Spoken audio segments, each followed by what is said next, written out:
All right, so let's take our results from the Penny Lab. And so that's the collection of the data, and let's analyze it.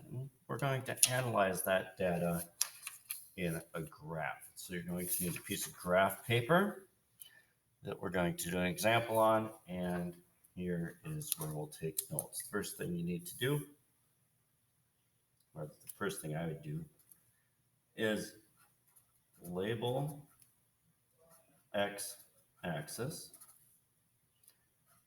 That's where you put your independent variable and units. Label x-axis and units. So here's our independent variable, our x-axis down here at the bottom. And the thing that we had control of in this lab, the thing that we could change was the date of penny.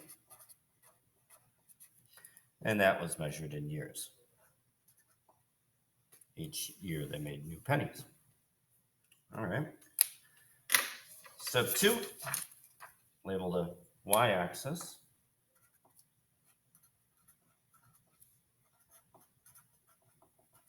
Dependent variable and units. Well, what were we interested in finding out about this lab? We're interested in finding out the mass of the penny. So, dependent variable, mass of penny, and we measure that in grams. Third step when doing, and make sure you pause the video as needed so you can keep up as needed. Title the graph.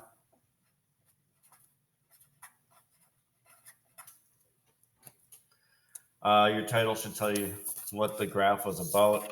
Don't just title it Graph 1 or Penny Lab. There's lots of different titles you could use. I'm just going to say mass of pennies. Mass of pennies.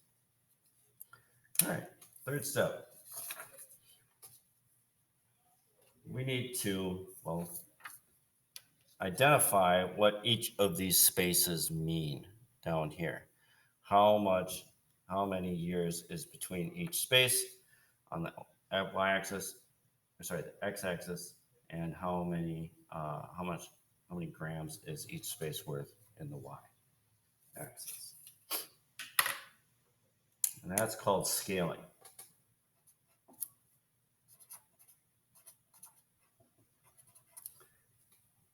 Like making a ruler. So we need to number what each of those spaces mean.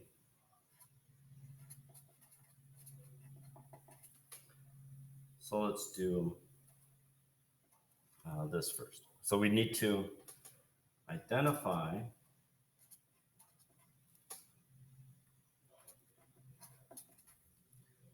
the largest gap.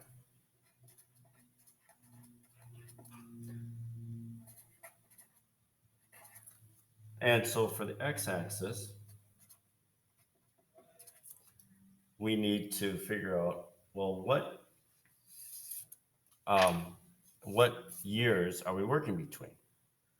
Well, we're working between like 1960 and 2019. That's when I made this. All right, so 1960 to 2019. So let's see how many years that is.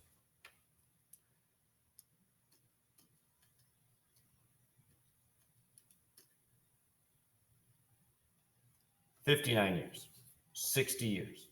All right.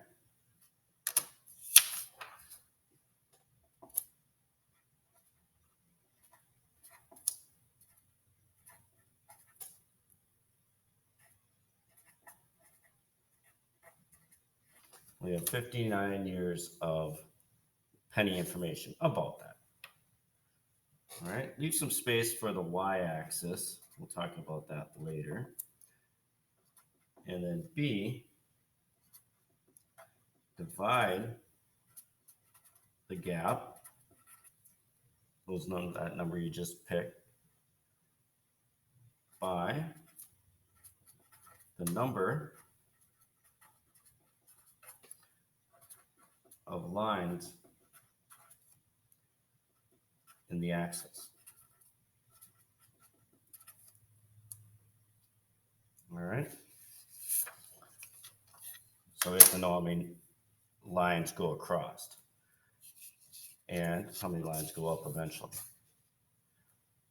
So I'll just write that over here. Maybe I'll put it up here. The y-axis has 36 lines. Sorry, the x-axis. And the y-axis has 52 lines on the graph paper I'm using. If you use a different piece of graph paper, you're going to have to count how many lines that is. All right, so divide. So x-axis,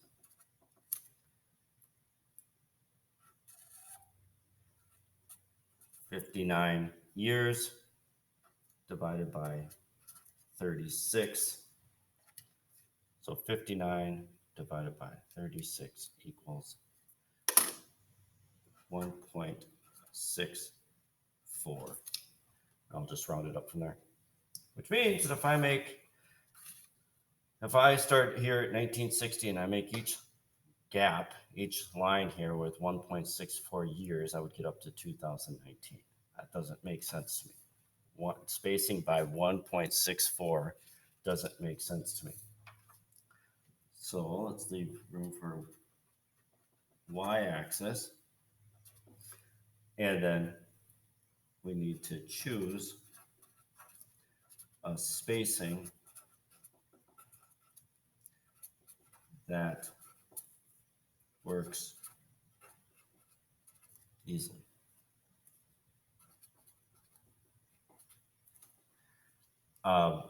Things that work easy, I think if we space by 1 or 2, sometimes 2.5 and 5, those things kind of space easily. I can count by those pretty easily. They divide into 10 relatively well. Sometimes that's not big enough. We need to do factors of 10 bigger. Whoops, I'm going to put it down here. 10 and 20 and 25 and 50. Maybe we space by 100 or 200 or 250 or 500. You can keep going with that. We can divide by multiples of 10, 0.1, 0.2, 0.25, 0.5, or 0.01, 0.02, 0.025, 0.05. And you can make those smaller and smaller as well. All right, so you look back at 1.64. That doesn't make sense. So let's find a spacing down here that does make sense. I look for one that's just bigger than 1.64. Well, here's 1. 1.64 would be here. So the next one bigger would be 2. So when I space my graph on the x-axis, I'm going to make each year or each space worth 2 years.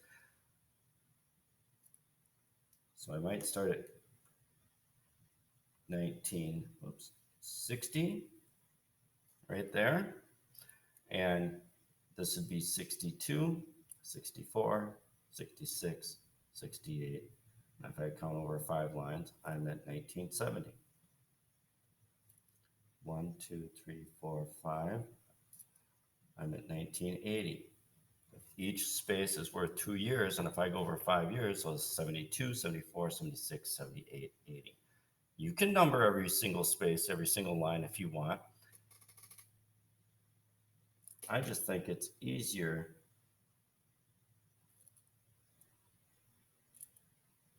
to kind of spread it out. All right. Next, let's go back and do the y-axis.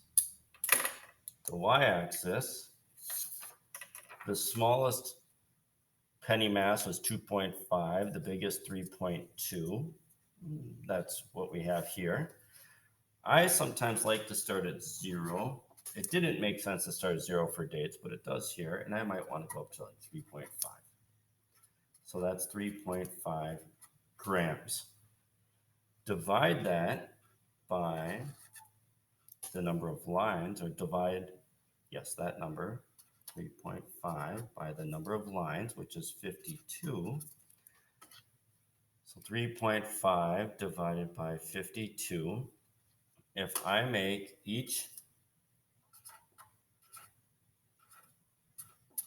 space, each line on here 0.067 grams, I could get from 0 to 3.2.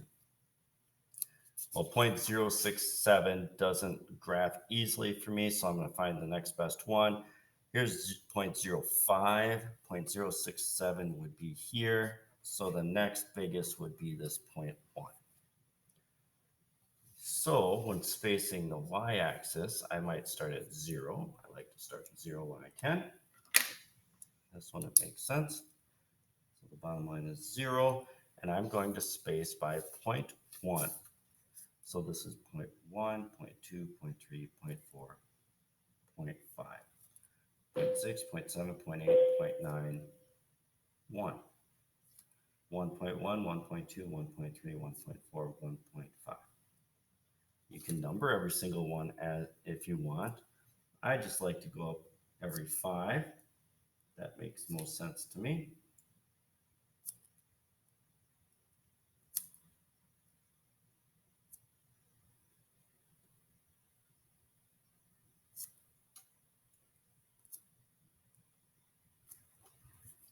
Go all the way up to the top. And then now you can start graphing this. I'd like you to graph, finish this graph out first. I'll get you started. The first one was 1960, 3.2. So 1960, 3.1, 3.2. The next one I have a number for at least is 64, and that's 3.2. So this is, remember, this goes by 2 here, so it's 61 is in the gap, then 62, 63 is in the gap, then 64. Because each line is worth 2 years. And notice when you get to 67, it's 3.2. So you have to find 66, 62, 64, 66, 68, 67 would be right in the middle. And that's 3.2, and then 68 is 3.2. All right, so finish this graph, and then go back to your lab